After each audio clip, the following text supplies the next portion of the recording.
All right. 5, 4, 3, 2, 1. Good evening. Let's get this show on the road. Everybody can grab a seat and just change the name of the park more.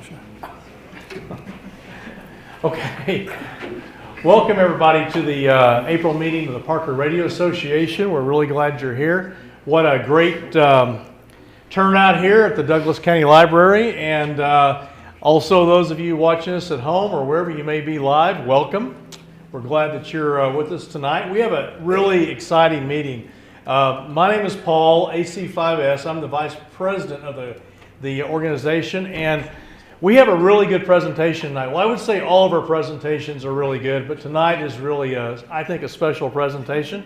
So we'll see. Dan's giving me a funny look, but no, not to plug Dan or the topic, but the ARRL is a fantastic organization. I hope you all belong. And there's things about the organization that you probably don't know about, and you're going to find that out tonight. So anyway, so we're looking forward to that presentation by Dan. We also, as you're aware, our organization is kind of run by committees. So we're going to have all of our committee reports tonight. There's some things going on that we want to go over with you, and just a lot of other good topics. So anyway, welcome to the meeting. Do we have anyone here tonight that this is your first meeting? All right, Megan, would you stand and maybe introduce yourself? Okay, I'm Megan Daniels. I'm married to this guy, Ed, and I was lured here because you guys might need a grant writer, and I have some background in that.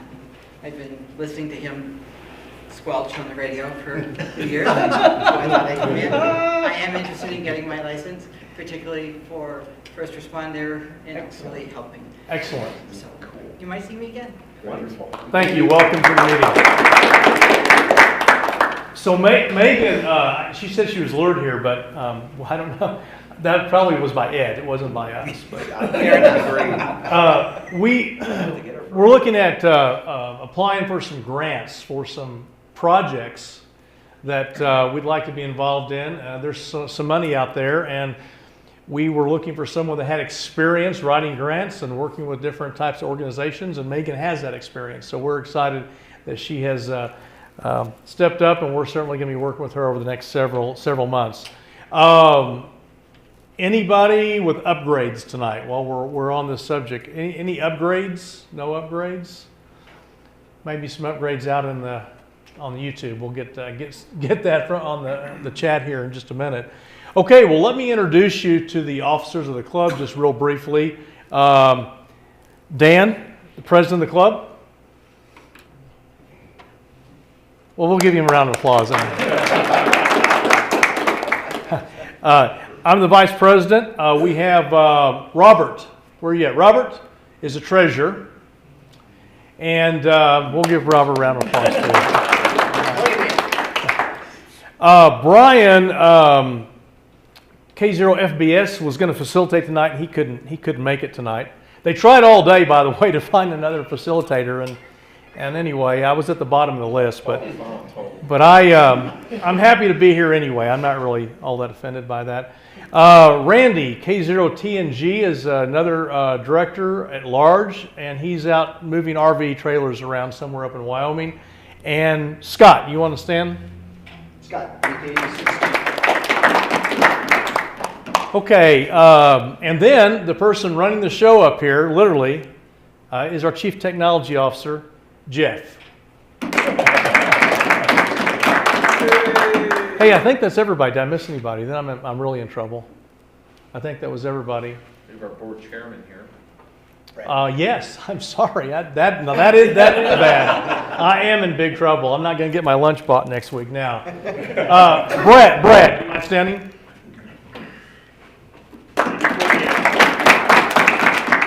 So Brett is our board chairman, a new position this year. He's a non-voting member of the board, but he's been extremely helpful, and we really appreciate his his input, and he's there to kind of keep us going down the straight and narrow path.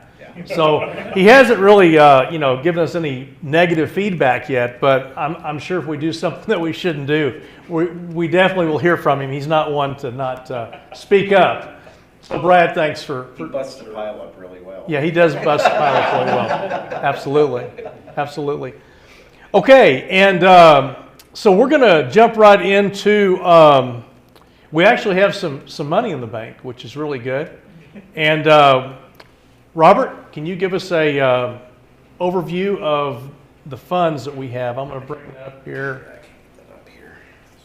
Who did that? You got mail.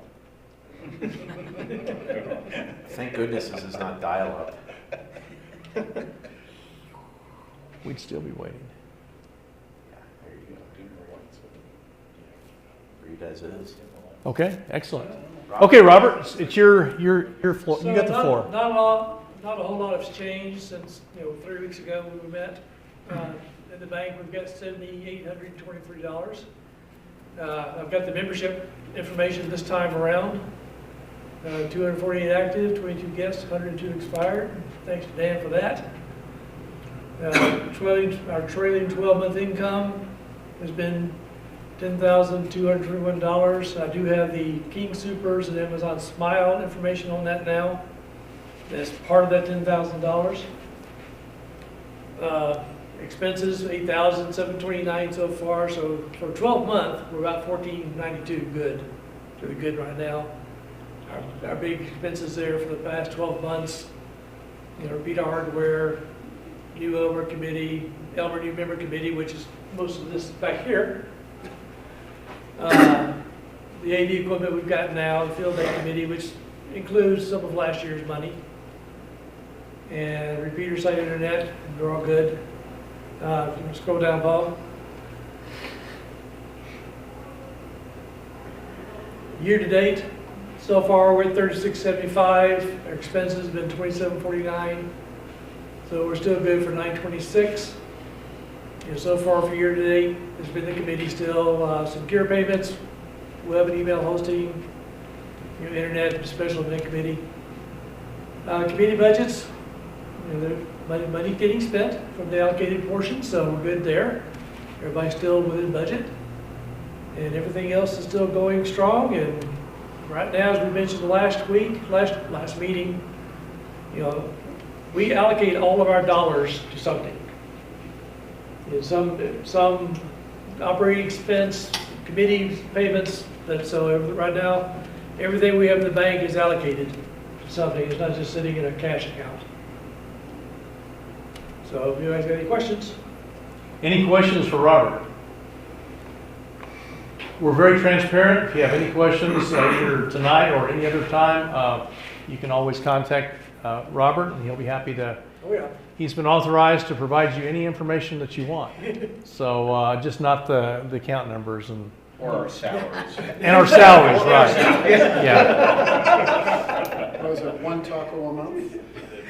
No, it's not even one taco. I wish it was. I wish it was. I can get chocolate. Okay, Robert, thanks a lot. You want to? I don't see Brad here or Jay. I'll step in for him. Great. Can you? Well, I'll holler at you in just a second. Then I was going Sit to down. talk a little bit about that equipment he's hoarding back there. So. Okay.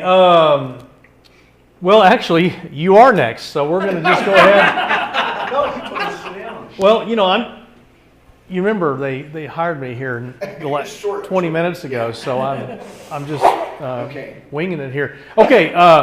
Normally, Brad or Jay are the co-chairs of our Elmer committee, and Scott, why don't you give us an overview of what's going on with the Elmer committee? So Paul and I ran the Elmer Committee last year, and so we're still very much involved with this. I'm kind of pretty much in touch with what's going on. Every other month is a topic for the Elmer Committees, and every month is a open forum for the Elmer Committee meeting when we do the face-to-face.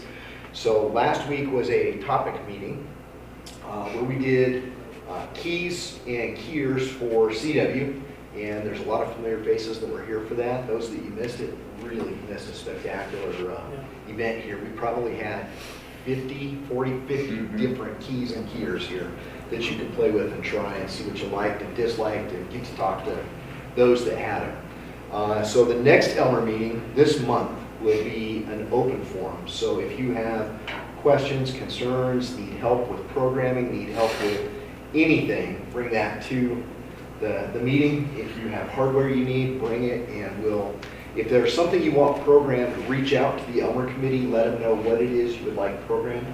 Somebody in the committee will have the software, whatever, the cabling, whatever we need to get it straightened out for you. So we just need a little heads up to make sure we bring that for you. So that'll be the next meeting, will be that.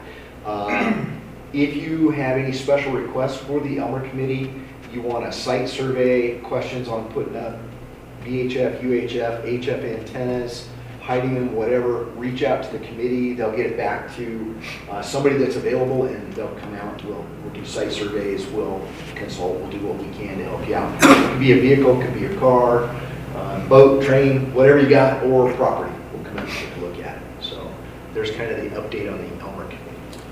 And can you give us an update on the equipment that the Elmer committee purchased? So the Elmer committee, through the request of the membership, had some requests for the equipment back here.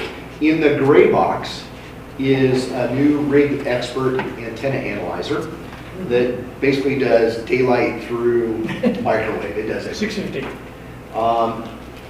The next box over, the little black box, has got crimpers in it and cutters. So it has the crimpers that will do Anderson power pole, a variety of different flavors of coax, and other terminals that you may want to crimp. There's a set of dies for a variety of different things. There's like 4 sets of dies in there. And then there's some big cable cutters, and then there's some small wire cutters in there, the snips. So those 2 items are available for checkout from the membership. Go to the website that Jeff helped facilitate for the checkout. And you can, Jeff need to add these two. okay. Said website. Okay, yeah, we'll get Jeff to add those up. With that, those will go as a pair. So you get both for the same low price of $3.93 for your 1 month checkout. And then we'll get them back in the same order they went out in. You sign a small rental agreement, and they're yours to use. So anyway, those are the new pieces of equipment that came in that the Elmer committee facilitated getting through our 12 membership. Yeah, thanks, Scott. And I want to thank Robert for not everything that we were trying to get was readily available, and he was patient, and he worked with DX Engineering, Yes. and we finally got the stuff that we really wanted. So thank you, Robert. We appreciate that very much. And as soon as that's put on the web page, you can check that out just like you would one of our radios. We have three transceivers. We have an ICOM 705, an ICOM 7300, and a Yaesu 991A with headsets, antennas, power supplies, and you can check those things out. We'll get them to you, and actually, I think you go pick them up actually at one of the sites, and then you can have it for whatever period of time you've checked it out for, and use it. Try it out before you buy if you want to, or just see what.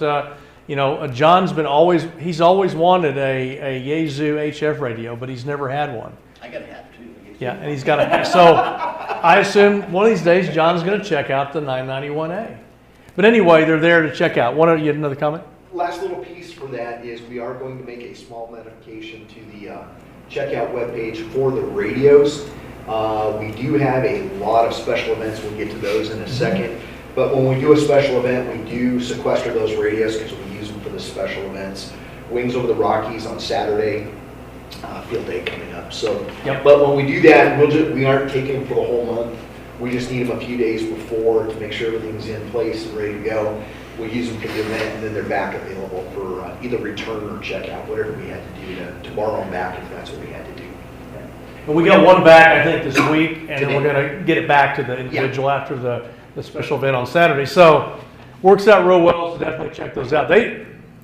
We had a slow start in that program. People didn't check the radios out for about a year, it seemed like, and then now they're out all the time. So it's really a good program.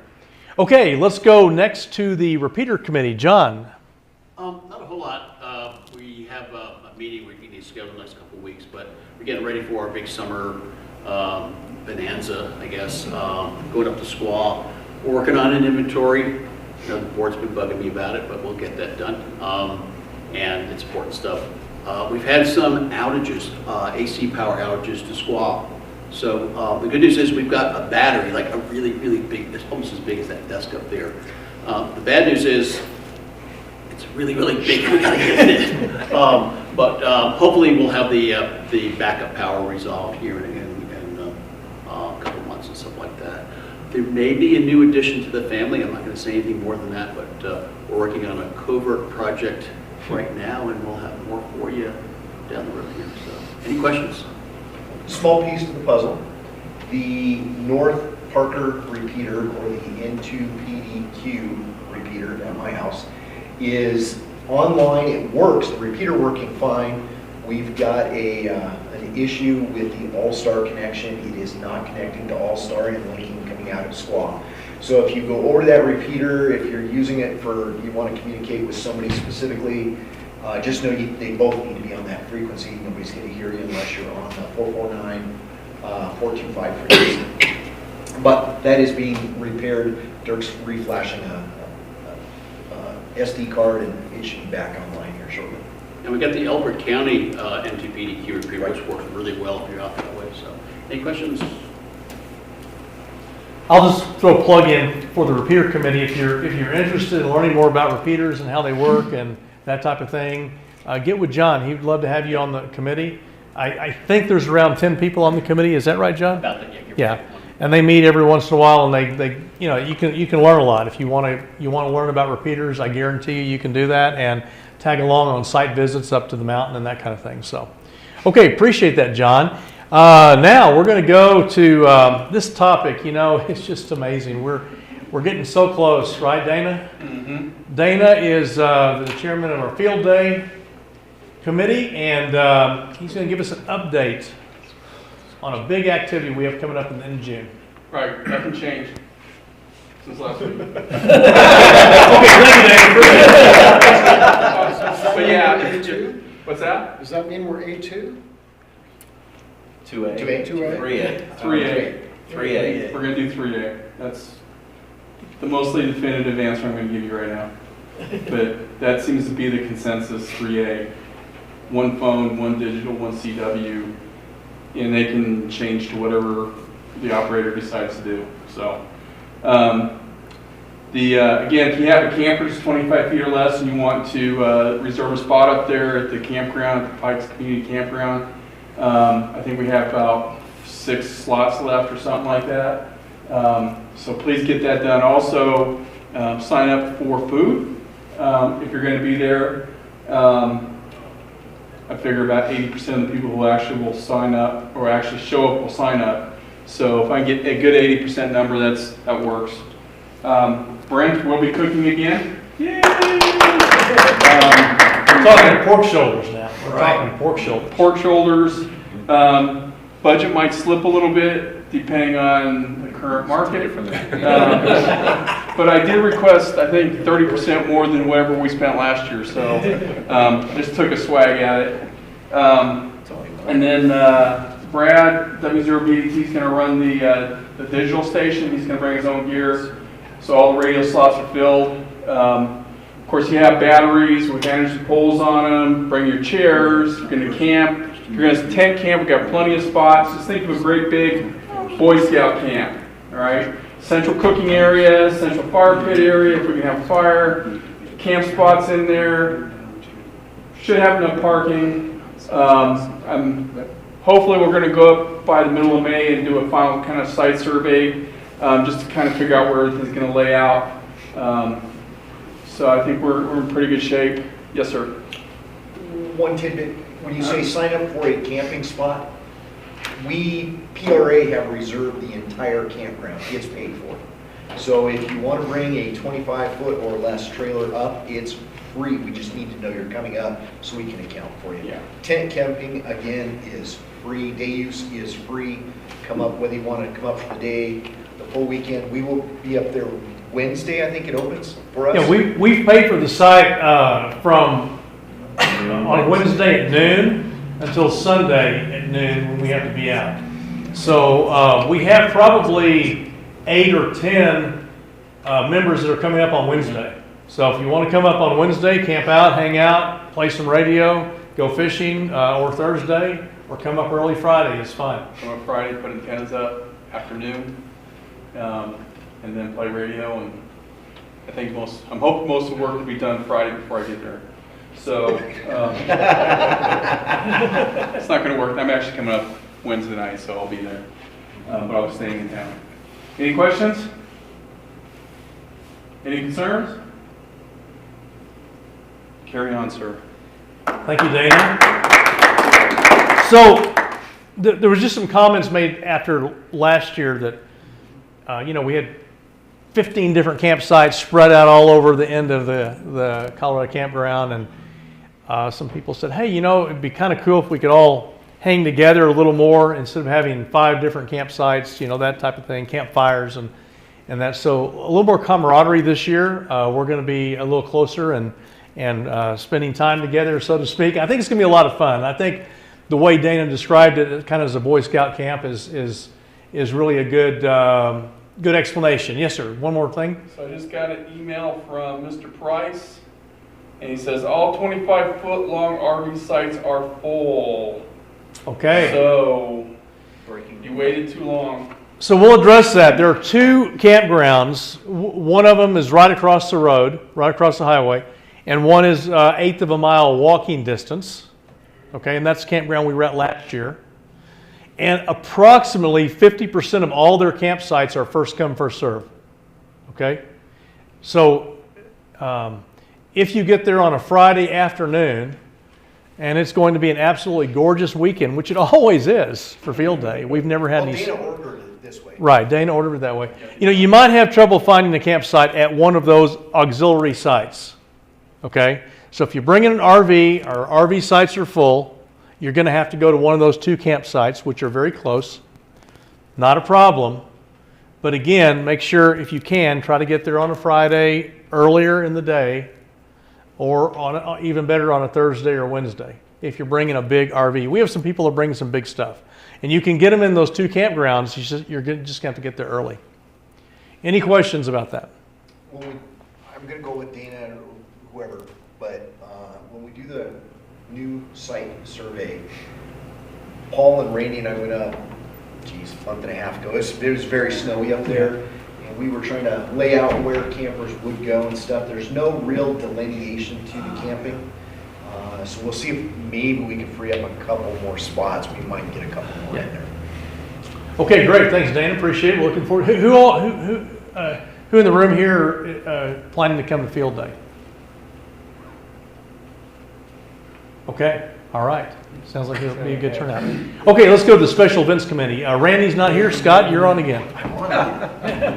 You just, I like this. You just want to come up here? Yeah, let's just share this.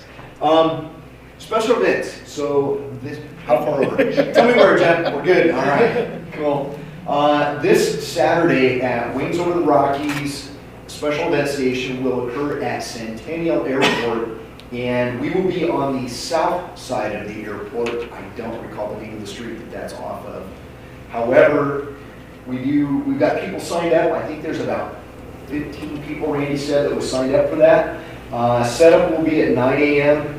As soon as we get set up, we'll be on the air, live going. We've got some new twists that we're going to do over the last event, how we're going to do the setup, some of the displays. We've had some requests for better displays on the items. We're going to run a whisper station, we're going to run an HF station, and we're going to have a VHF station. We are logging. We will send out QSL cards. We have some custom-made QSL cards thanks to Brad and OBA. And what is our call sign, Scott? W0R, Wings Over the Rockies. Thank you. Brad secured that as well. Thank you, Brad. So that'll be that special event, and we have 3 more Wings Over the Rockies special events. We've got one in June. 4? 2 more. For sure, 3 2 more. this year, including this one. Okay, so we do have one in June, which is a B17. 29. In May, B29. actually in May. It's May. It's in May. That was in May, okay, and then the next one's in like August or September. September. Okay, And that's a B-17. right. And so this weekend is first responder stuff, so we've got a lot of law enforcement, fire type aircraft and ground displays going on. So anyway, there is that for the special event stations. Thank you, Scott. And if you have any suggestions for special event station, definitely get with Scott and Randy, either one or both, and they'll take a look at it and certainly can probably work it out. We're trying to do one every couple months. Did you have a question? What about a soda event? Yes, we'll be talking about that in a minute. Okay. Yeah. So last month was CW month, and next month is soda month. So the presentation at the meeting will be on Summit on the Air, and we'll also have an outing. And an Elmer Committee antenna build. And Elmer Committee antenna build for soda month. So that's a huge month next month, so it's going to be, yeah, fantastic. Okay, let's talk about pedaling for Parkinson's, Dan. Don't phone this off on me. So we're about 2 months out from pedaling for Parkinson's, so within the next couple of weeks, you're going to see an email come out requesting signups. So we're going to need somewhere about 10 to 15 people. It's about a half-day commitment. We're going to need vet control stations. We're going to need 8 station operators, and particularly at each 8 station, a minimum of 2 people there. I'm a big believer in a 2-person rule in case something happens and somebody else is there to help scrape you off the ground, heaven forbid. So keep an eye out for that sign up as well. Very easy public service event to get involved with. We kicked this off, about 5 years ago? 4 or 5 years ago. We were in the process of just setting up and getting people at 8 stations and our operators and doing radio tests, and the executive director came over and she said, "You guys are terrific, you can do this forever." And I said, "Well, we really haven't done anything yet." She said, "No, I'm just listening to how everything's being coordinated. You guys have a job for life here." So kind of a neat way to demonstrate the capabilities of amateur radio back in the community. So if you are available on Saturday, June the 11th, boy, what a great event it is. It's outdoors, a little way to give back to the community and help a great organization raise money for Parkinson's research. So more to follow on that here in the next couple weeks. Back to Ned. Piggybacking on that, there's always more. Oh, wait, There's more. There will be a American Diabetes Foundation, is that correct, Robert?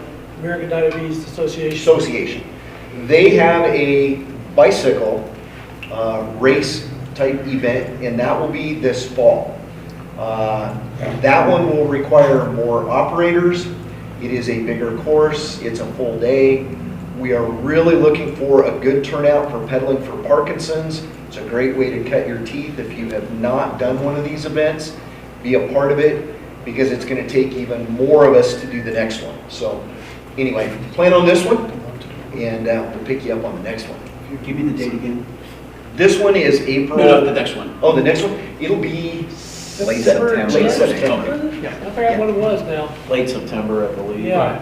It's the Tour de Coeur bicycle ride that the ADA does every year. American Diabetes Association does. First one they've done since 2020. Right. And just a note there, it's considerably larger than pedaling for Parkinson's, Oh, yeah. if I understand. Oh, So yes. Yes. this Many more riders, more aid stations, more distance. so the pedaling event, if you haven't done one of these, Scott is absolutely spot on.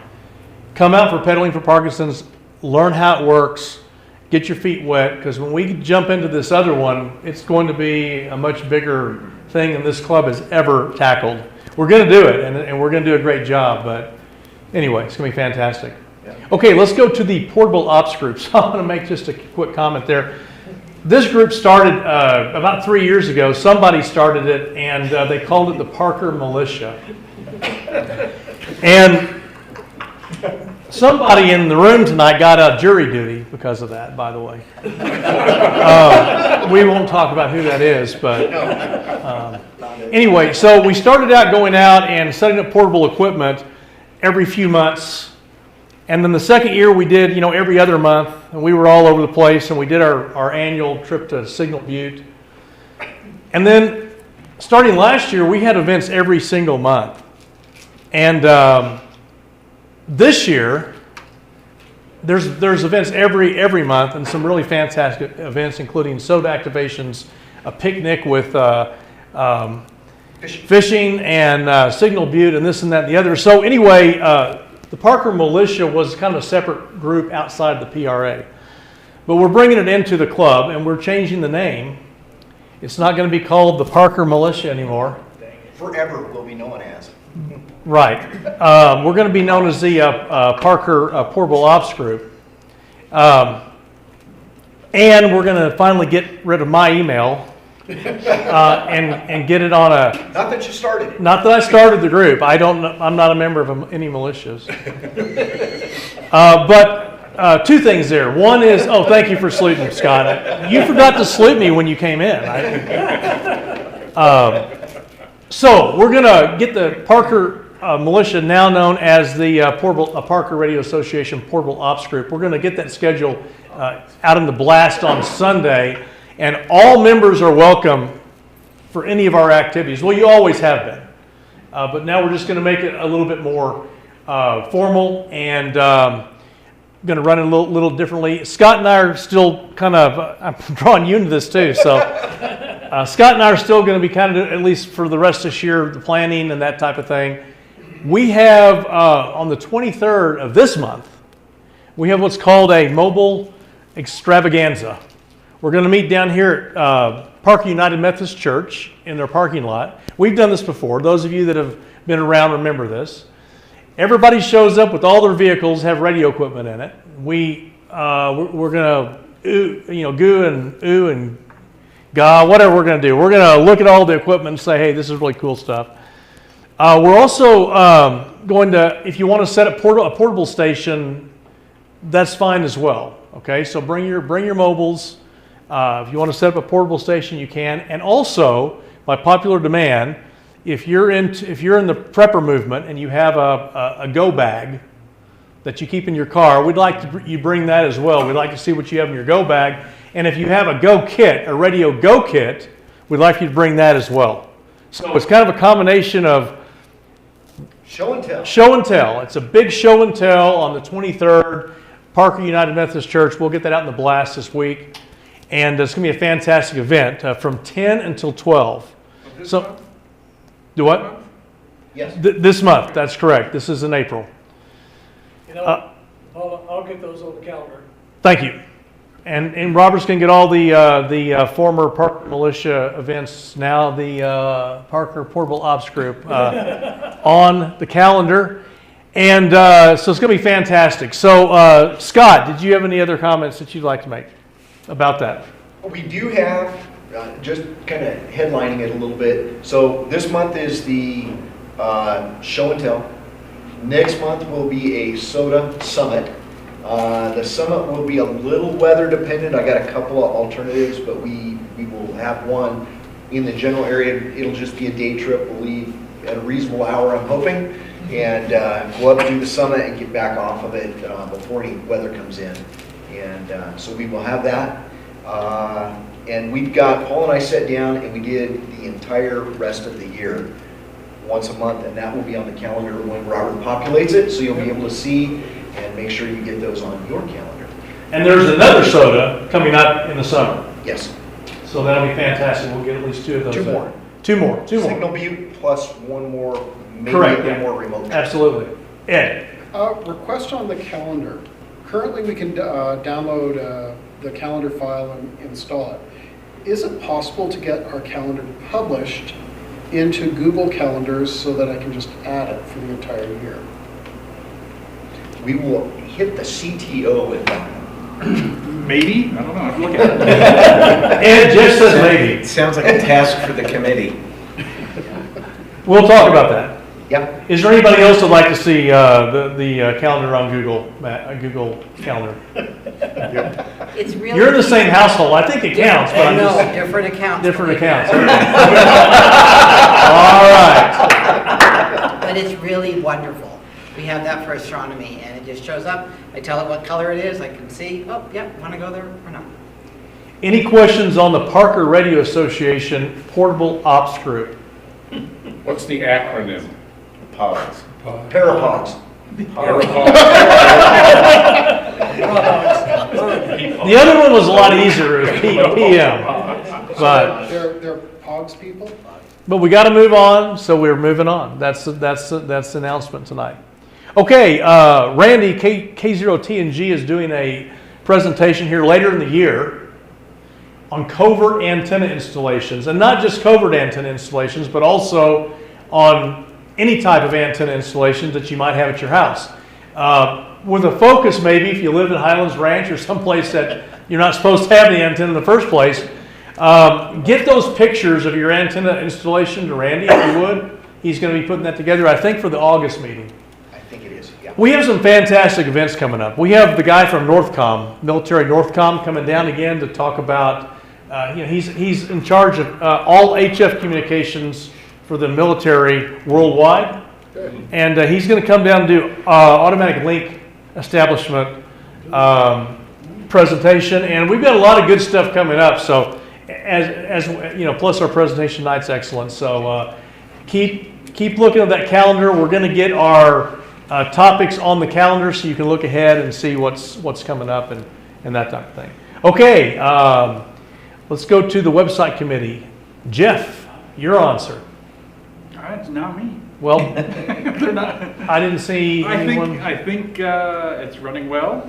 I think the gentlemen have started working on the new website. I've seen some changes they've been playing with there. So Good. I think things are going as planned. Excellent. Yeah, we're getting an update. The board gets an update every week, and they are working on the new website. I'm assuming everybody in the room has been to the website. Is that correct? Everybody's been to the website. Okay. Well, it's going to get better. Let's just put it that way. It's going to get better. All right. Any questions about the website or any comments? Okay, Dan. You want to make a couple comments? We kind of covered it, but you want to make a couple comments about HF loaners? HF loaners, for those that are there, it's best that they get out and get used. So they do a lot better out of my house and being put to use versus sitting in my house and letting me play with all the toys, which is great. I love doing it. But nonetheless, it's a member benefit. So please sign up, get those radios out and put them to use. That's what they're there for. King Soopers, Amazon Smile. So if you are a King Soopers or Kroger shopper, you have an opportunity with your King Soopers card via their website to sign up for a charity of choice. So a portion of your buy, not added to your price, but out of King Soopers end, gets donated back to the PRA. And that has been a very, very generous offering that Kroger Corporation gives back to us. So if you have not selected your charity of choice and you shop through Kroger or King Soopers, or if you have family members in other parts of the country that are Kroger shoppers, they can do that as well. Get them signed up for it. If you need assistance on getting signed up through the Community Rewards Program, please let me know. Amazon Smile, kind of the same deal through Amazon. I'm sure there's probably less people that don't shop on Amazon than people who do shop on Amazon. So please, if you have not selected your charity of choice through smile.amazon.com, please select the PRA. We get a little bit back, as Robert reported earlier this evening. So every little bit goes a long way, and obviously we have a lot of activities to fund and some good stuff happening throughout the year. Back to Ned. So just to note, we get about $600 per quarter. Is that right, Robert? Amazon is not quite that much, but sometimes with King Soopers, it's about $500 or $600 per quarter, and about $100 and something on Amazon Smile. We've been getting those funds for, I don't know, last 3-4 years And so if you haven't signed up, please take the time to do so. It's really a huge benefit to the club. And great point, Dan. Relatives that live other places around the country, get them to sign up as well. It all goes to a really good cause. Okay. All the meetings this year, all the rest of the meetings, both the Elmer Night, which is a 2-hour meeting every month, and the business meeting followed by our presentation, 2 hours every month, separate meeting. They're all here at the library, and either in this room or the room next door. Okay. If we have something to do with antennas and transceivers or whatever at an Elmer Night, we tried to get this room so we can set up antennas out here on the patio. Although it's a really bad RF environment here. But one of these days, maybe it happened last week, but did you test out your... I got out and Reverse Beacon Network heard me in Arizona and a couple of stations. Okay. The loop. So the loop antenna is the way to go if you're going to operate on the patio. Excellent. Excellent. Okay, well, let's see. Let's go to, one other thing. On any emails coming out from us, you're going to see, at least for the next few weeks, May is Soda Month. If you're not familiar with what, we just talk about soda, but if you're not familiar with what Summits on the Air is, and you're curious, we don't have time tonight to go into that, but there's going to be a gentleman doing a presentation next month on soda, and he's going to cover everything from the very basics to the more advanced operating with soda. Now, I went with Scott on an activation last year, and I'd heard about soda, and soda, okay, big deal. What is a big deal? But boy, did I learn a lot going on that trip. Number one, there's a whole lot more to it than I thought. I thought I knew something about it, but I didn't know that much. So next month, Scott's going to be doing the presentation. You don't want to miss it. You don't want to miss it. And then if you want to get involved in soda, as we mentioned before, we have at least three more events coming up where you can actually get out, make the hike, and set up a station and make some contacts. Scott, how many contacts do you have to make when you get to the summit to consider that a summit? Really quick on the overview. Activators are those who climb the summit. You have to make 4 contacts, any band, any mode, with the exception of a repeater. You cannot use a repeater. Once you've made your 4 contacts, you have activated and you get your points. And 6 meters doesn't count either, right? Or does it? What? Absolutely. Okay. As long as it's not on a repeater. Okay. I was wondering about 6 meters didn't count. Okay. So John's back there going, well, got to have the 6 meters. So. Okay, so that's next month. Okay, let's go to the soapbox here. Newly licensed, we already asked that. Newly licensed or upgrades, anybody here? Newly licensed or has gone through an upgrade? No? Okay, well that's fine, There is a catch to that, by the way.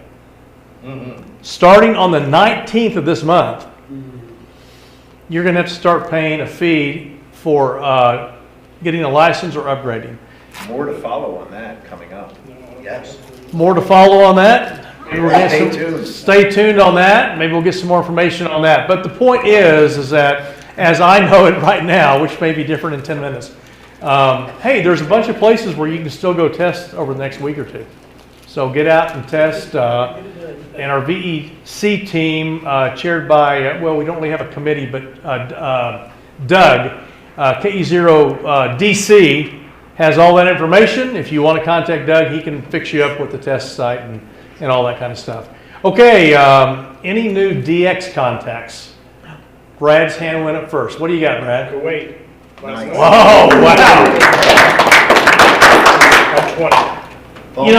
Kuwait is just a really difficult Phone? station to I heard contact. phone, he didn't hear me, but I got him on FT8.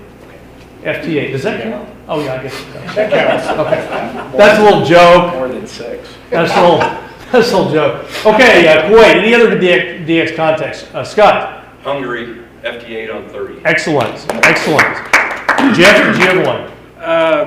Brian, our typhoid secretary, Says he worked Slovenia on 17 meters. Now, I wasn't going to tell everybody that Brian was sick, but you did apparently. So Full kimono. that's how I got roped into this. Okay. Great. Congratulations. Any additional DX? Well, you win the door prize, Brad. I don't think we have. Well, would you like a half? Okay. But really, Kuwait, Israel, there are several countries over there that are just extremely difficult, and to get confirmation on. So Kuwait, Oman, Saudi Arabia were all on the air last wow, night. So all great Yeah. great DX. Yeah. Okay, very good. 10 meters is coming back to life, so listen on 10. And John says 10's coming back to life. Any new radios? New radios? No? Golly. If I'm still peeling off the plastic, does it count?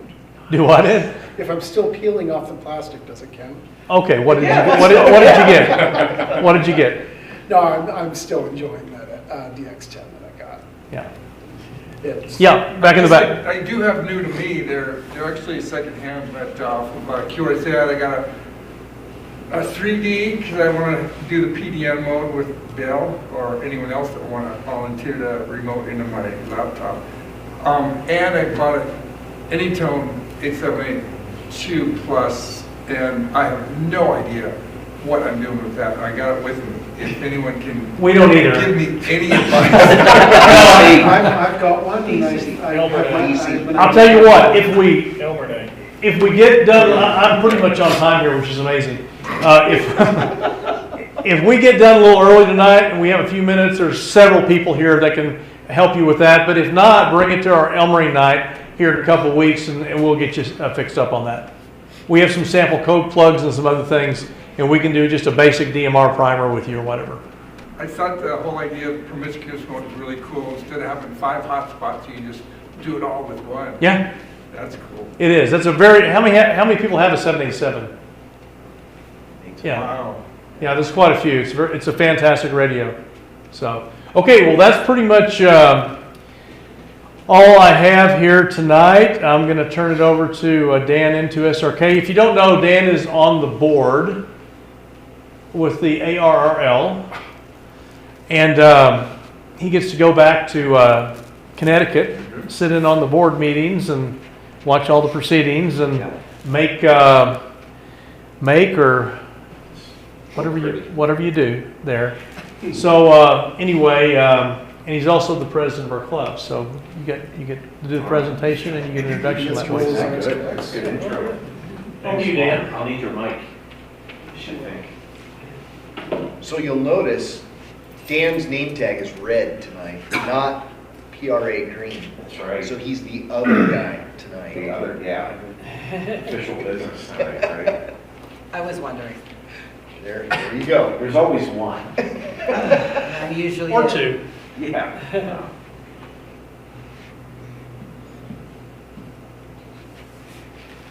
I just thought it was a target. Yeah. It could be. After this presentation, it might be a I target. like being a red shirt. All right. Well, the hardest part for me is always to stand at a podium, so I'm going to do my best tonight to get this to work. Are we on over there? Are we on here? Sort of. I see the mouse. You See the mouse too. got over there. We saw the other presentation a minute ago. Let's see if this works. Wow, that's not working either. Let's figure that out. It's weird because your meeting minutes were on both. Yeah, that was fine. Did someone go We're to still the seeing location here. though? This is what happened. Yeah, we're still on there. Time for new CTO. Move it that way, move it that way. That is different. Have you tried pressing escape? Oh yeah, I'm already there.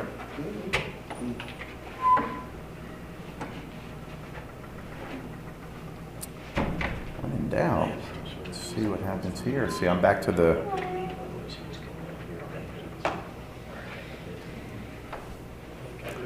sure we're not unplugged anywhere. Is it coming up on your side? It is. Yep. Never see the treasurer's report right now. Yep. Is there a doctor in the house?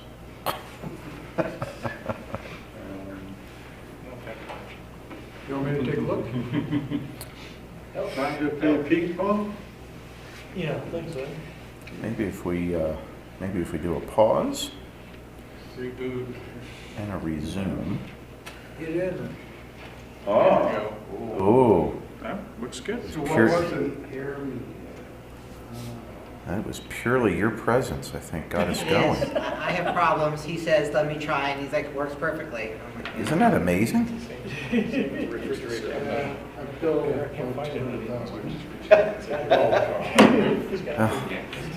Put it on pause tab. It's almost going Right. Close.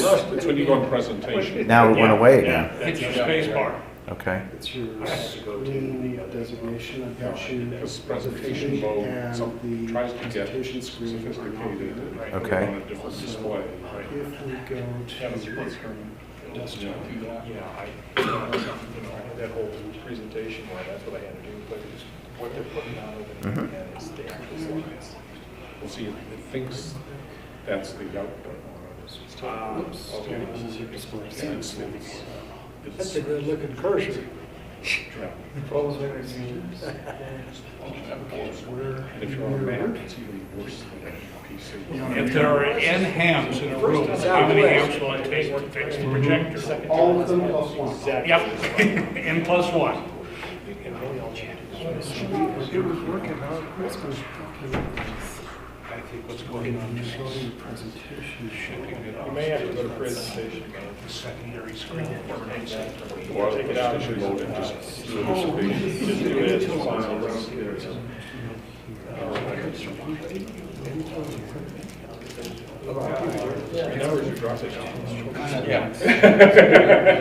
Don't put me a code plug in your butt. I figure out what I'm doing, just trying to figure it out. But I think it's probably because you're. It could be. It's exactly what happened. Pause and a restart.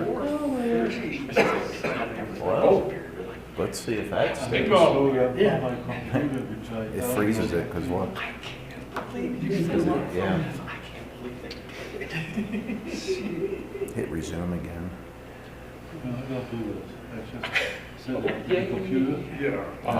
Oh, we might be good. Don't touch it. All right.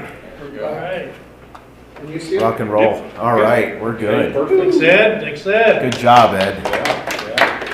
So yeah, my whole goal tonight is to at least give you a ARRL overview. For some of you, the ARRL may be a foreign language to you. Who is or who and what is the ARRL?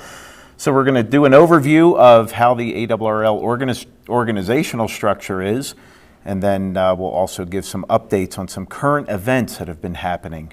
Certainly some of the hot topics revolving around Field Day and the $35 licensing fee, so we'll be getting into that as well. And then we'll also leave some time for some Q&A also in this. So you may be wondering, who's this guy? Although you see me at the monthly meetings, a lot of people don't know all that much about me personally. So I'm a native of Two-Land, so I have my original call sign that was issued back in 1992. I'm a native of southern New Jersey. So any of the Two-Land operators out there, always good to come across one here and again. So bonus points for anybody who knows the section for southern New Jersey.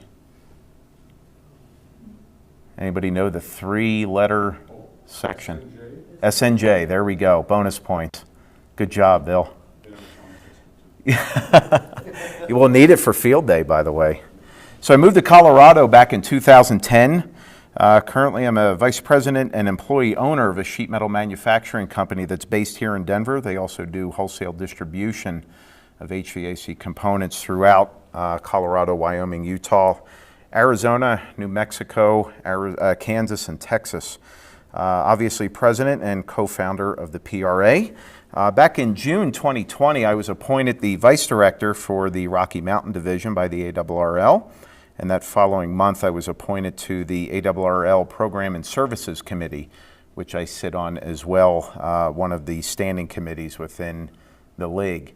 Outside of amateur radio and working, I really enjoy camping, fly fishing. I'm a hack golfer. Usually hit the ball, go chase it into the woods type guy, or try to scoop it out of the water. And absolutely an avid baseball fan. So another round of bonus points. So with me being from southern New Jersey, who do you think I root for as far as baseball season with opening day tomorrow? No, it's not the Cubs, it's not the Rockies. How's your geography? It's gotta be the Giants, right? No. Completely wrong coast. What about the Phillies? The Phillies, there we go. Paul gets the points for the Phillies. So the ARRL's mission statement, or the ARRL's mission primarily, is to advance the art, science, and enjoyment of amateur radio. In my professional career, I'm blown away by how many organizations have a really, really long mission. ARRL kept this pretty tight and concise as it pertains to what we're trying to do at the ARRL. So really good mission there. 5 pillars of the ARRL: public service, advocacy, education, technology, and membership. Those are the 5 key pillars that surround everything in the activities within the ARRL. So as far as the organizational structure is concerned, I'm going to talk about it from 2 ways. One from the board of directors positions, and then also from the section positions. So the one key thing to really remember as it pertains to the ARRL, it's a representative democracy. And what that means is that the members control the ARRL's policy through the power of the ballot. And what I mean by that is division directors, vice directors like myself, section managers are voted in. They are voted in by the membership. And that's where a representative democracy becomes very, very important. I always encourage people, get involved. It's important to get involved within, number one, a service and a hobby that we both have. But if you are absolutely passionate about it, one way to get involved is throw your hat in the ring, and usually some amazing things happen as far as how your time, talent, and treasures are called upon when needed. So again, the ARRL members control the policies through the power of the ballot. So when you're asked to vote, if you are an ARRL member, please vote. Very, very important to exercise that right. Within the league, there are 15 directors on a regional basis, and every region also has 15, or throughout the country, there's also 15 vice directors. And that is my position as a vice director to Jeff Ryan, who is the director for the division. Again, both positions are elected by ARRL members. Board members and officers are volunteers. There's no monetary compensation involved in that. So you see some of the big names you hear about the ARRL board level and things like that. The boardroom, they all are volunteers.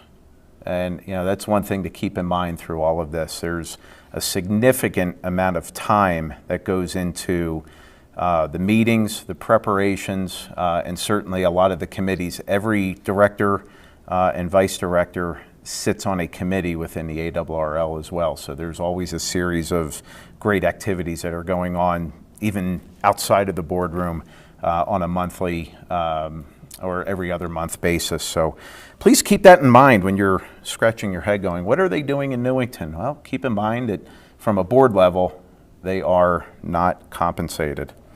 The ARRL Board of Directors, the officers, every 2 years, the directors will nominate and elect a president, first vice president, second vice president, internal affairs VP, a secretary, a treasurer, and a chief executive officer.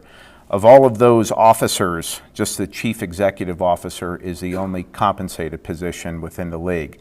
That is the person who is running the day-to-day operations of the organization. So that is the person at the top at headquarters running the organization. Now, this is where the magic happens. It's the field organization. So there are 71 administrative sections throughout the country, and every 2 years, just like the directors, the ARRL membership will elect a section manager. And two primarily functions of the section manager are managing the field organization, and they do that through recruiting volunteers to help staff some really crucial programs throughout the area. So within the section, obviously, the sections are broken up mostly by state. And one thing to keep in mind with that, like within Colorado, we are the Colorado section. You go to some of the larger populous areas like Pennsylvania, New Jersey, New York, California, you have many sections within one state that are there as well. Again, you heard me talk about this is where the magic happens, is within the field level organization. You know, the PRA as an affiliate club organization to the ARRL, we're part of the field organization. We're part of making amateur radio great, you know, particularly not only in the area that we serve, but the promotion that we do of it as well. Some people wonder, well, how do I get involved just in the field organization? Great way to get your feet wet in the field organization within the Colorado section are the station level appointments. A local government liaison, a public information officer, an official emergency station, an official relay station, or a technical specialist. There are several members within the PRA who have served within those volunteer ranks here within the Colorado section. And it's a very, very easy online process to get involved. If you feel passionate about advocacy, particularly through local government, a great way to get involved is to become a government liaison. And the easy way to do that through the ARRL website, which we're going to talk about here in a little bit, is to put an application in. It's a very easy application to put in. It gets sent to the league headquarters and then gets forwarded on to the section manager. And the section manager will review that, approve, or provide some questions and follow up and move on from there. Again, great way to really get involved at the ARRL level as a volunteer is on those station level appointments there on the left. Now getting a little bit further into the trenches when it comes to the field organization are certainly the section level appointments. Now those section level appointments are appointed by the section manager. Usually the section manager is relying on any information or activity that are going on, at least through the station level appointments, but also through just the, some usually general Q&A with other members. Who is this person? Tell me a little bit about them. And obviously your amateur radio activities leading into that. So usually the station level appointments are a great stepping stone to a section level appointment. And there's a list of the section level appointments that are on there on the screen there. So everything from a section traffic manager to an emergency coordinator, assistant section managers, affiliated club coordinators, technical coordinators, state government liaisons. There's usually a nice long list of appointments that are there also. Again, another great way to not only get involved in the ARRL, but that is really where the magic happens, is at the field level, and getting involved not only here within the PRA, but also within the ARRL as it pertains to the Colorado section. So as we take a look at the overall fly-through and a highlight of the ARRL organizational structure, so we have the board of directors. They're the voice of the members. They're volunteers that represent members in guiding and governance of the ARRL and its committees. Section managers, they are an absolute extension of the headquarters staff. Section managers are also not compensated. They are 100% volunteers, as well as any of their appointees. It is all volunteer.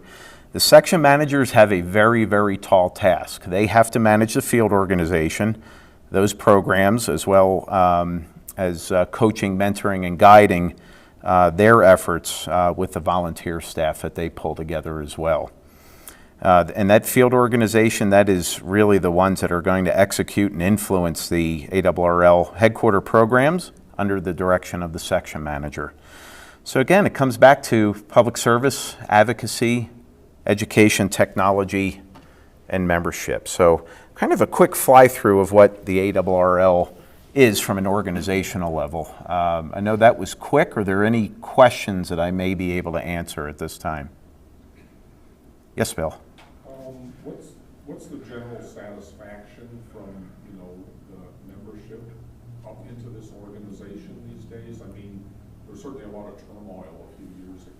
Yeah, there certainly was, and obviously I think some of the neat things that have happened, you know, particularly in David Minster's presence as CEO, he's done a fine job, and one of the things that he had to do very quickly was to kind of gauge a sense of what the culture was like within headquarters, and to really try to understand where it was, but also try to cast a different vision as to, number one, we're a member-driven organization. We're here to serve the members, and part of serving membership, excellent customer service skills involved in that. I don't know if you've recently called the ARRL, you get a live voice. You get somebody who says, "Hey, I'm glad you called. Thanks for calling in. How can I help?" So there's a definite change within, you know, the overall operation within headquarters, and that's obviously under Mr. Minster's guidance and direction there. So definite change from what we may have seen over the last couple years to where we are now. Good question. Thank you. Any others? Yes. So you said that the CEO was a paid position. Mm-hmm. Is there actual staff? There is staff, yes. Okay. There is actual staff at headquarters, yep. Okay. So, yeah, I mean, we the chief financial officer, I mean, it's a large organization. And within that organization, there is a full staff level there to be able to support that operation. Yep. The letter that just came out said that there's job openings right now if you want to move to Connecticut. Yes. Thank you. I'll think about How many that. members are in the ARRL? That's a great question. I'll have to pull that up. I don't know it off the top of my head, but that's a really good question. John? Just out of curiosity, what's your total revenues per year? I'd have to pull up the last financial report to see where those are at. They're published. They're on the website. I just don't have them handy tonight. Scott? I know you touched on some of the turmoil and how David's trying to straighten that out. There was some other ideological differences between groups within, you know, the different committees, you know, particularly like the National Traffic System and the RRI that spun off. How is David handling those types of schisms that have popped up? That's a great question. So one of the probably the larger gaps that was noticed was really putting into place a field organization manager from headquarters. And again, another tall task is that field manager is really, again, that tall task is that constant communication with section managers and being that conduit back and forth, number one, from the field level back to headquarters. And I think one of the neat things that's starting to happen is that we're establishing some best practices. So there are some areas and sections across the country that say, hey, here's what we do and here's the success we had of it. Well, you know what, we're having a similar problem over in this area. Maybe we can apply that there and see what happens and start to share the playbook a little bit. According to Wikipedia, there's a $14 million budget and 161,000 members. There we That's go. a few. Excellent. Thank you. That's as of 2020, correct? I don't know. Okay. Yes, sir. The magic, you keep saying the magic happens at the section level. But quite honestly, the only interaction I have is with the national level. Mm-hmm. They used to say the advocacy for a spectrum and then on up to the every so often conventions. Sure. Talking to Congress, all that, pushing the FCC. That's all national. The magazines are national. Yep. There's a whole bunch of stuff. The book publishing is national. I don't know what in the world a Colorado section does. Yeah, that's and there's going to be some updates that will be coming, at least from a section level here in the next couple months, that I can get you updated on as it becomes a little bit closer to that date. Thank you. Yep, absolutely. Any other questions? one was to be in that area and visit, is there any radio history in that town? Oh, absolutely. I mean, is there much to see right there in your building? Yeah, so if you are an ARRL member, even if you're not, and you would like to tour the ARRL headquarters, you give them a little bit of advance notice, and boy, they will literally roll out the red carpet for you. You have the opportunity to see some of the inner operations within headquarters. And then you also have the opportunity to actually operate the headquarters amateur radio station, which is W1AW. When you throw that call sign out on the air, be ready for a pileup. Yeah. Real quick. Real quick. I heard Percy's original spark gap transmitter is sitting in that building. Yes. Yes, it is. So a couple updates that I do want to provide to everyone. One of the newest avenues that the ARRL has embarked on is a continuous learning center. So if you go to learn.arrl.org, as a member, you can actually set up some learning paths through that website. And those online courses not only provide some additional instruction and training, particularly for, it could be very basic of just how to get on the air, or maybe there's some emergency communications training that you'd like to get certified with. Those programs exist through this learning platform. So anything from the basics to electronics and technological theory is really all at your fingertips. Really neat website that's set up there. Yes, Ed? Is any of it CPE eligible? It's a good question. I don't know. It could be. I don't know. Just real quick, the website got an update this week. Yes. And it had been down pretty hot and heavy. Yep. You do have to re-register, not too painless. We're gonna get into Okay. that. Yep, absolutely, that's there. So, yeah, so again, from a learning paths or continuous education, great separate site that was set up, all tied into the same infrastructure, obviously, through the league. But these learning paths are just something that have been really phenomenal. If you are a member, check those out. There's some really, really good ones that are there. If you're interested in emergency communication, there are courses that you can sign up for that last several weeks where you'll actually have contact with a live instructor, either electronically, email, assignments, things like that. So some really, really great platforms that are out there as well. And most of it is, primarily not only to get your educational level up, but then to put that education to use back out in the field with something like the amateur radio emergency services like ARRL, or even at the club level. We talked about earlier this evening the pedaling for Parkinson's and Tour de Cure. Those are all types of things that, boy, if you have the education and the background and the training, it becomes a very, very easy session for you as well. So make sure you check that out. Again, one of the newest learning platforms that was put out there, the ARRL Learning Center. The courses are primarily broken up into how to get on the air, emergency communications, and that electronics and theory. Again, from very basic to up to kit building and digital modes and networks and how to communicate via satellites. Some really, really great courses that are out there. And again, you can view those learning paths individually or take a look and kind of do a la carte. I like to take a little bit of this course and a little bit of that course and start pulling it all together. Yes, Scott? Just a comment, Dave Kessler's, all of his study guide Yes. videos are now part of the ARRL Learning Center. Exactly. Yeah, some really, really great content that's in there.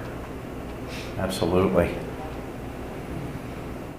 Field Day, probably one of the things that is fresh on our minds. It's coming up. And one of the things that I'd like to highlight, at least in Field Day is concerned, we actually, the Program and Services Committee actually went out, we were talking about all the changes that were made in the last couple of years regarding Field Day and COVID and some of the rules modifications that were made. And as the last time we met back in July, part of the Program and Services Committee actually went through some of the aspects behind number one, what are we going to do for 2022? Are there rules that we need to carry over? There was a lot of feedback coming from the membership, and it was diverse feedback. It was from one end of the spectrum to the other regarding field day, and the notion came up of the best way to figure out what the members want is to ask them, what do you want to do with field day? So there was email blasts that went out. If you had participated in field day and actually sent some logbooks in, you actually got an email from the ARRL, and also most social media sites actually put a link to the survey that went out. So the survey that went out really, and I'm highlighting some of the more poignant questions that were on there. There were over 3,000 member responses, which was great. One of the first questions that we decided to ask was, do we reduce the power from 150 watts down to 100? 85% said absolutely, move it down to 100 watts. So that took place this year. Should the ARRL accommodate 2022 field day, allowing home stations to contribute their individual scores towards a club aggregate score? Resounding 75% said yes, absolutely, continue to do that.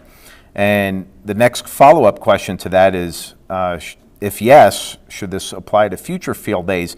And I thought the percentage was rather interesting. About 58% said yes. So there's at least that, yeah, it's a great idea now. Let's see what the future brings. Let's not apply it to everything going forward and into the future.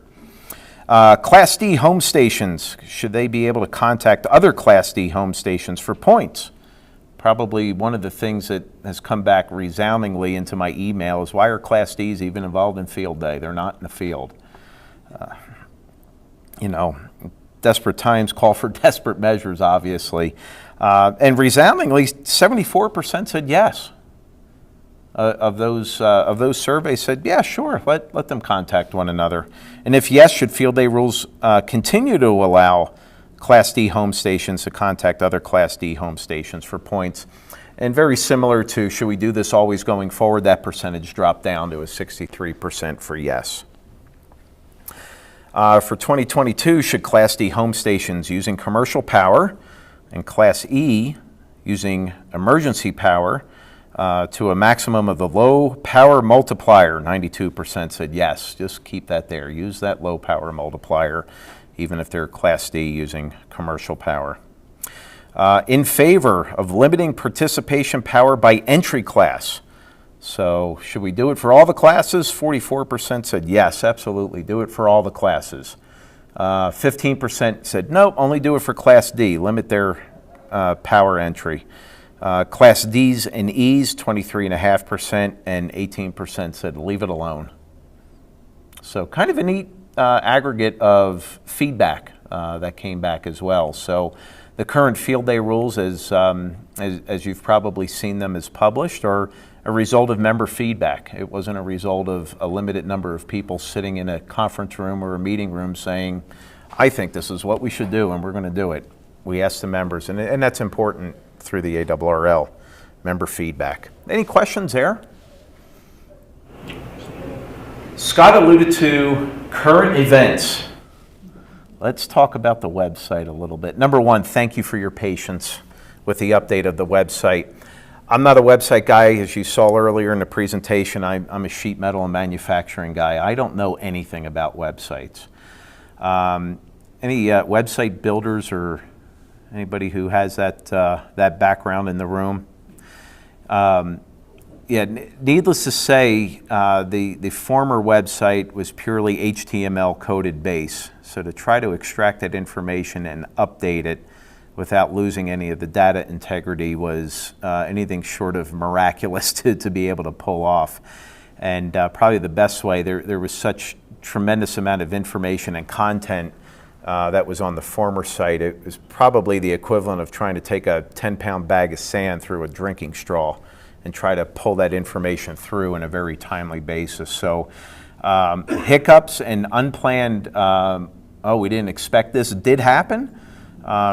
But seeing the activity that went on in the flurry of emails that were coming through East Coast time, 11 o'clock, 12 midnight, 1 a.m., the staff dug in and plowed through it. And it wasn't only the staff, there was some outside support that was also engaged through this as well. And even the outside support said, boy, we didn't even expect this to happen. So that all hands effort was really, really a part of it. So at the very least, thank you for your patience while this website got updated. It didn't go as fast as we wanted, but at the same time too, I'll take a filet over a hamburger any day.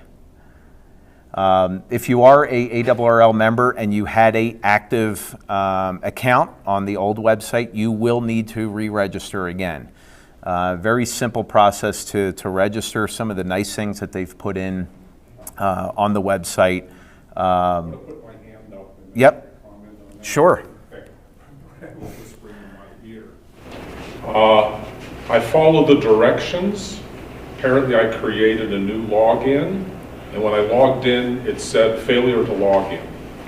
The next day I came back with the same login and it worked. Me too. Really? Me three. Yes. Yes.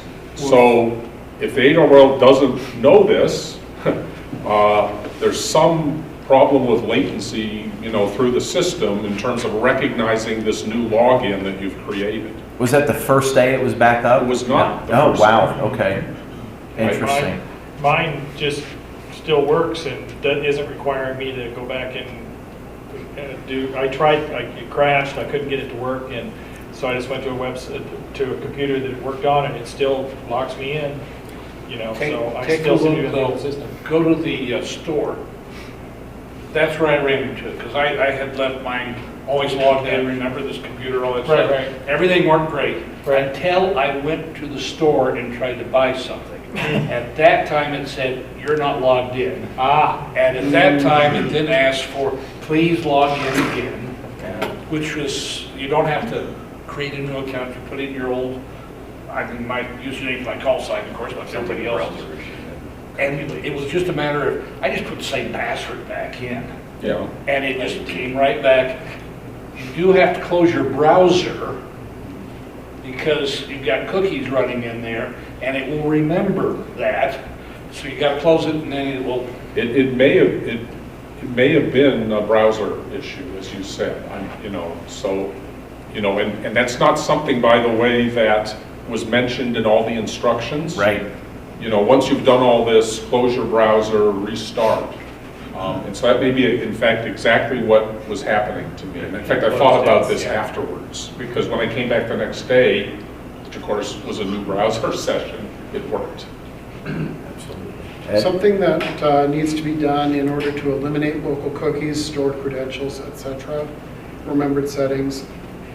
Try running your browser in incognito or private mode. It will start up with ignoring your cookies, and you will be able to do what's effectively a clean authentication. Mm-hmm. If that works and your normal day-to-day browser doesn't, then you're into the wonderful world of cookie cleanup. Mm-hmm. There we go.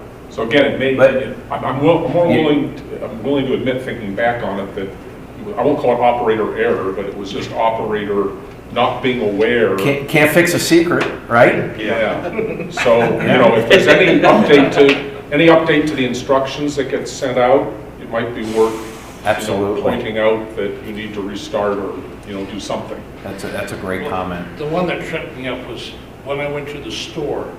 I mean, everything worked fine. I could sit there and look at articles and Sure. shot. But when I went to the store and tried to buy something, that's when it said, nope, you ain't here. Yep. Absolutely. Yeah, I actually had the same thing. It wasn't through the store, but it was when I clicked on my name up at the top, where it said, hello, Dan. And I clicked on it, and it was like, you're not going any further.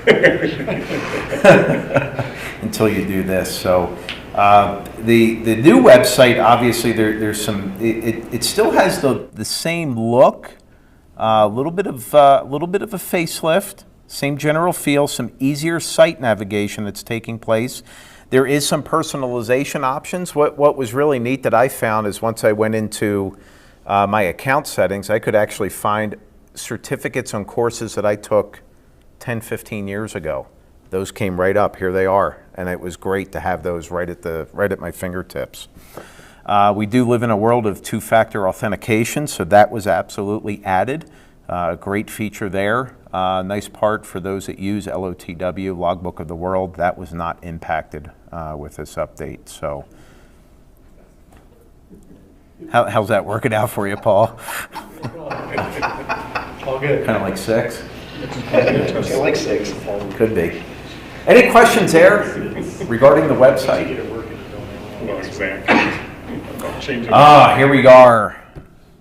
The $35 application fee, yeah. Keep in mind that it was originally proposed by the FCC for that to be $50. So a little bit of lobbying effort went a long way. Saved yourself a couple bucks there. So the new $35 fee is going to apply to new applications, renewal applications, and vanity call sign applications. So again, new applications, renewal applications, vanity call sign applications. If you are sitting for your tech and you take the tech, general, and extra, it is one application. You pay one $35 fee, not $35, $35, $35. It's all uploaded on one application if it's the same day, same test session with the same VE crew that's there. Now, some exemptions that are on there, administrative updates, so a name change, an address change, an email change, that is not impacted. You are exempt from that as well. For those of you who have not updated or have a updated email address within the FCC ULS, I highly, highly encourage you to do so.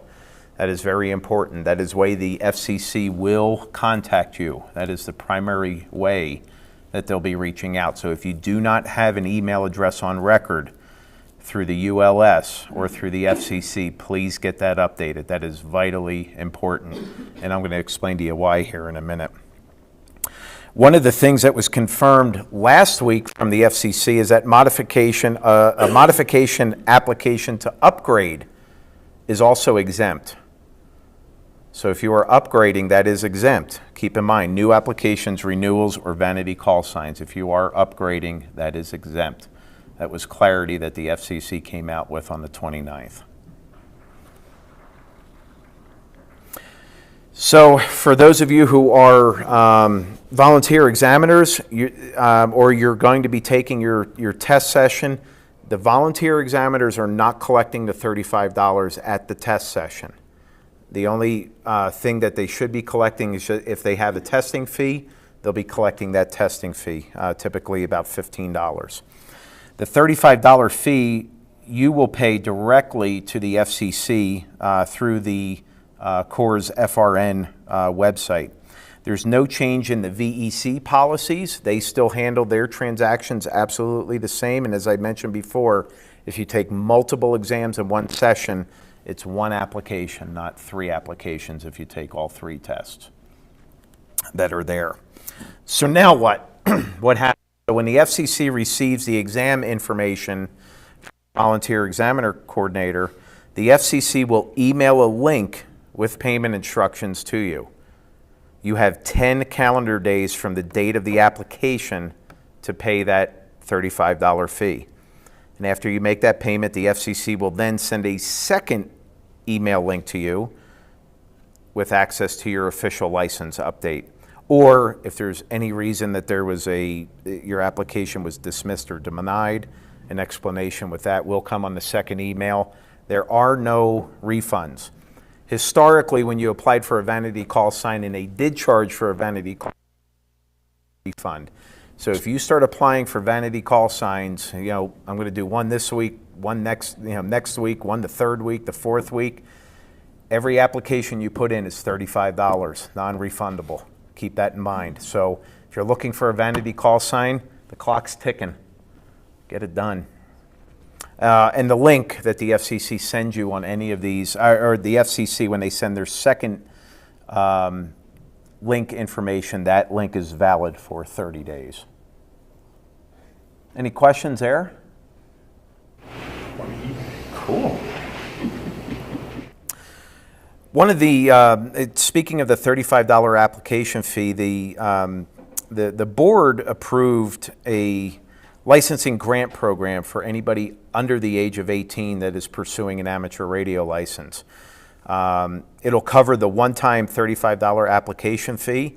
The test has to be under an ARRL volunteer examiner, and the fee is reduced from $15 to $5. So some details are being finalized on that, on how that whole transaction is going, but that was one of the ways that the board felt that we need to continue to reach out to the next generation of amateur radio. If $35 was a holdup, we want to at least eliminate that roadblock for them to take their FCC exam.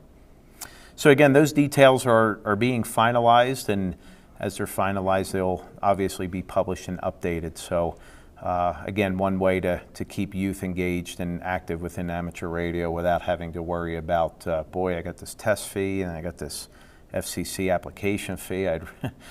Man, $35 and $15, I got better ways to spend that money nowadays. So again, eliminate those hurdles are there as well. So you may be wondering, why should I even join the ARRL? And typically there's three reasons that I always encourage people as to why to join the ARRL. A great learning network, not only in the monthly publication that comes out in QST, there's also a great magazine that comes out quarterly, which is On the Air. The On the Air magazine, even being licensed for 30 years, is one of the rock-solid publications that the ARRL's put out. It's one of the newer publications that's out there, really geared for the new ham or the returning ham. The articles are very basic, they're very easy to follow, but the content is absolutely excellent. The ARRL Learning Center, like we talked about before, learn.arrl.org, just a great learning center that has a plethora of information that's out there.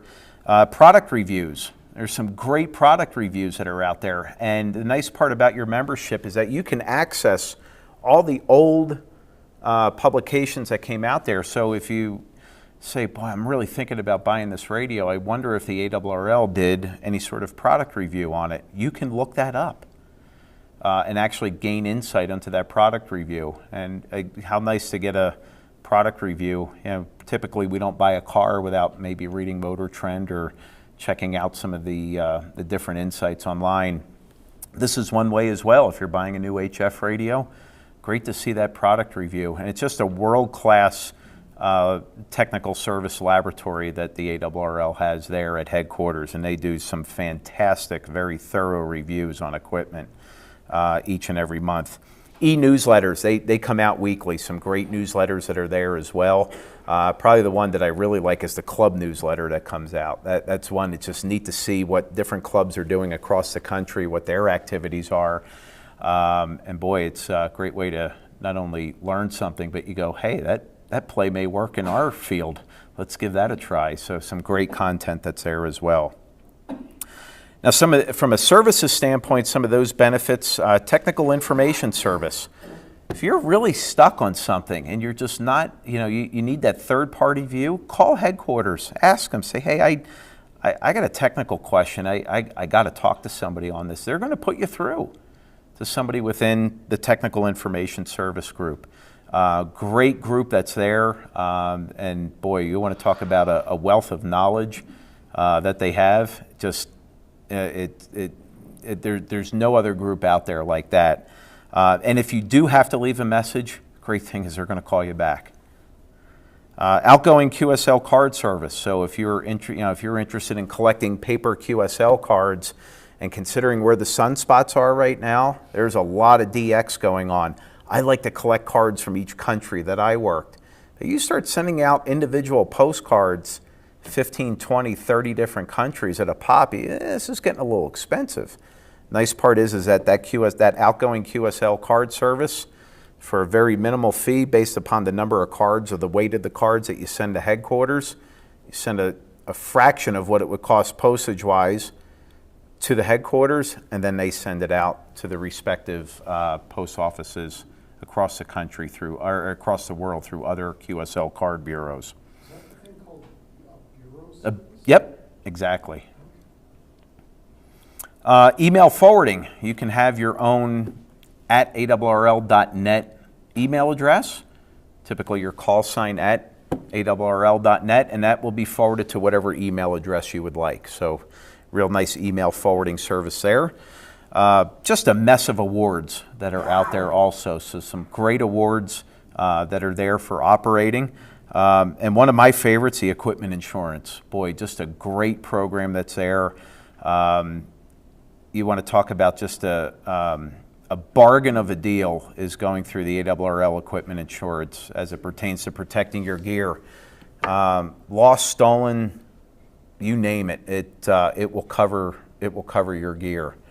I think some of us have actually experienced some lightning.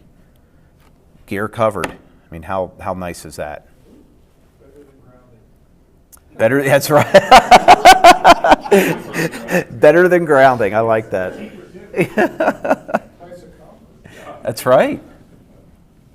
And then from a community and leadership standpoint, again, at the field level, you know, we're one of about 2,500 affiliated clubs across the country, and certainly it's where the magic happens. The league does have some affiliated vendor partners where you can get discounts on different things, so make sure you check that out as well. Online forums are coming back on. I know the PRA has a great online forum. There's really good interaction every week there. The ARRL is no different. They have a really solid online forum.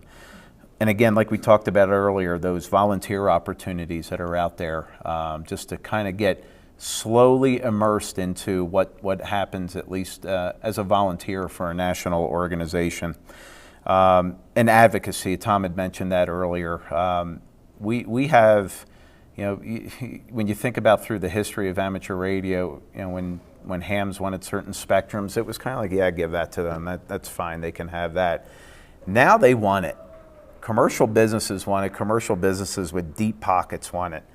There is absolute call for some valuable spectrum space. It could be in HF, it could be in VHF, UHF, microwave. I mean, the list goes on and on. We have some valuable frequency spectrum as amateur radio operators, and the best way to protect that is to use it. Make sure you're getting on the air early and often. Put your privileges to use. That is the best way to, you know, not only protect, but also to gain momentum in our advocacy as well.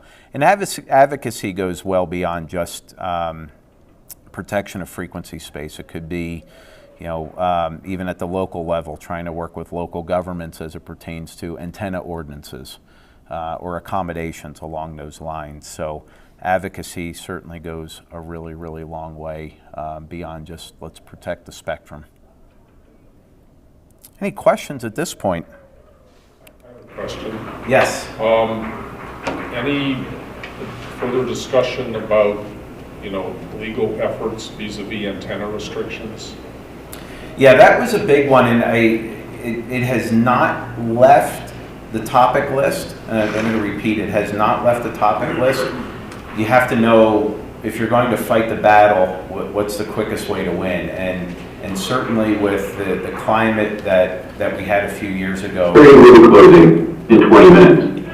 2-minute warning, 20-minute warning. You know, when it failed through the Senate the last time, that was kind of a surprise. We weren't expecting that one holdout to take place. And what I'm getting at is understanding the political climate, and also you know, just some of the lobbying efforts that are taking place at the Capitol. When we re-engage in that again, we want to make sure that it's going to be let's get the ball over the goal line type deal. But again, it hasn't left the topic of conversation. If you like to pick a fight, you're going to win. Yes. I'm just curious. We're Canadian, so I won't. We will not hold that. We love our Canadian fans. And so on the political spectrum, which party would advocate antenna? Right? I'm like, to me, it's not a partisan issue, but yeah. Is it? Well, we actually had joint partisanship support of this through the House, And then when it got to Senate, it was one representative out of Florida that really held everything up. He's no longer there. Who's no longer there, so. But I'm just curious, was it Democrats that said yes or Republicans? That said yes to The getting antenna, the antenna legislation? Oh, it was both. It was Oh, okay. bipartisan. Okay, because I was like, hold it, why? I think what you're saying is there was someone in the Senate who was just dead set against it. Yes.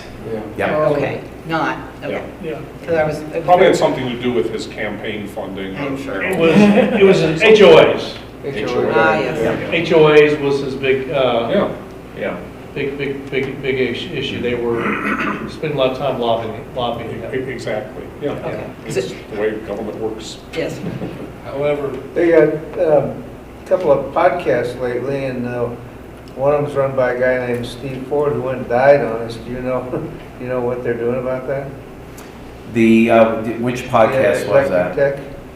It's called Eclectic Tech, and Steve Ford was also their technical column guy, who they've replaced, but I see they're still running, so he must have recorded several ahead, but eventually they have to replace them. Yeah, so a lot of that is actually going through YouTube right now. But so. I mean, you gotta record the thing, they gotta have a guy to do that. Mhm. You volunteering? Sure, I'm such a pro, you know. Well, Scott, you had brought up your one source. David Kassler, yeah. Oh, yeah, David Kassler. He took over the Ask yeah. QST or whatever. He's now Ask Dave, and he's rolled his YouTube channel into the Ask Dave, where he will do both the QST magazine column and his YouTube channel. And as part of the deal, they took all of his instructional videos about the course, because he used the ARRL handbooks, and posted those on the Learning Channel. He'd be good for that podcast, he does all kinds of stuff. Yeah. Mm-hmm. So. Tom. I was going to say that the environment for possible changes with the HOA is getting much better, because all over the country HOAs have been overstepping their authority in some cases. Well, that's the problem. They aren't overstepping their authority, but they've been abusive. So you're seeing more and more pushback by state legislatures against the HOAs. And if they get trimmed, that might make it easier for somebody to step in. Because the FCC has always said, hold it, that's a private contract. Right. The covenants are private, so we can't get in that. I understand.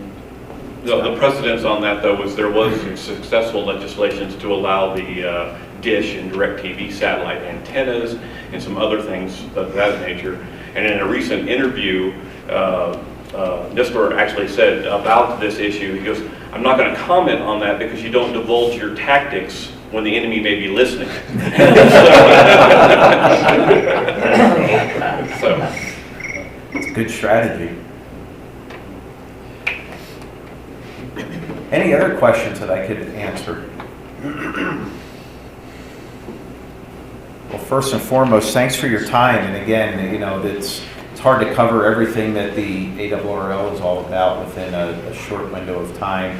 I do encourage you, obviously your membership's important. I know $49 a year is, can be a little steep, but the plethora of resources that are out there, you have a great opportunity to select either get the QST magazine or get the On the Air magazine. And the nice part is that any of the publications that are out there, you can access online. So that's the nice part. If you select QST magazine and you go, boy, what's happening in National Contest Journal? You have access online to every publication, which is really nice. Tom? Is there any move towards allowing people to opt out, not that it's not going to lower the price, but to opt out the paper publication? Yes. Mm-hmm. You can do that now. You can do it now? You can do that right now. Yep. Good.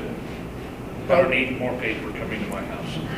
Speaking of paper, yeah, I got that. Speaking of paper, the recent QST paper. So if you've been an ARRL member and you read QST, you probably opened up and went, "This isn't our paper.